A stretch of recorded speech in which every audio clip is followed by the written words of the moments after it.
Gaza में 22 महीने से चल रही शदीद जंग को खत्म करने की राह में शायद अब कामयाबी मिल सकती है।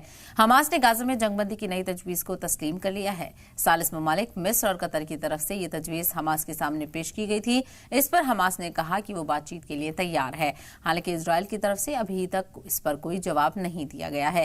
इजरायल का मुस्बत जवाब आया तो गाजा में जंग रुक जाएगी। फलस्तीनी अफसरों ने बताया है कि नई तजवीज में 60 दिनों की जंगबंदी होगी। इस दौरान कम से कम 10 जिंदा इजरायली बंधकों को रिहा किया जाएगा और कुछ लाशों को लौटाया जाएगा।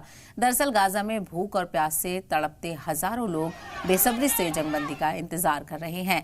तो वहीं 21वीं सदी में जब इंसान चांद पर बस्तियां बसाने की बात कर रहा है, उस वक्त गाजा में लोग रोटी के लिए टुकड़े के लिए तड़प रहे हैं।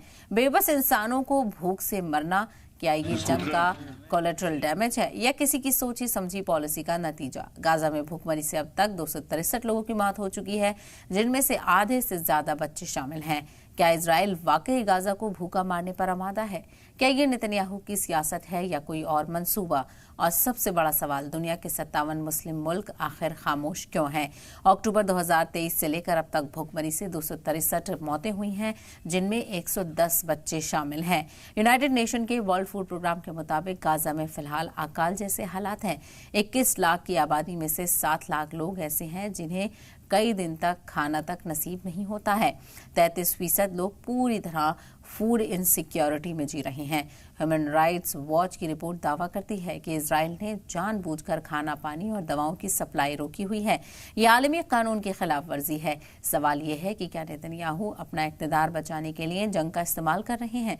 नेतन्याहू पर बदउनवानी के मुकदमे हैं। वो इलेक्शन टालने की कोशिश करते आ रहे हैं और घरेलू हिमायत बढ़ाने के लिए सिक्योरिटी का तर्क देते हैं।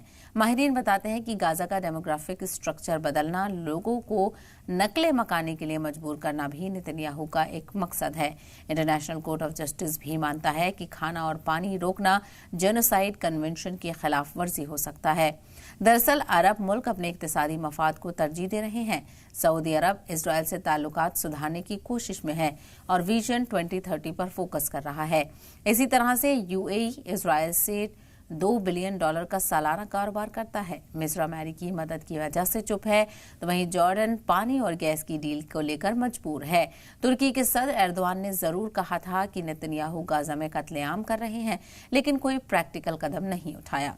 नेतन्याहू की करतूत और मुस्लिम ममालिक की खामोशी ने गाजा के बहरान को और गहरा कर दिया है। आज सवाल सिर्फ गाजा का नहीं, बल्कि इंसानियत के मुस्तकबिल का है। क्या हम सियासी मफाद के आगे इंसानी जज्बातों को भूल रहे हैं? ऐसे मामलों में आलमी बिरादरी की नाकामी बहुत कुछ सोचने पर मजबूर करती है।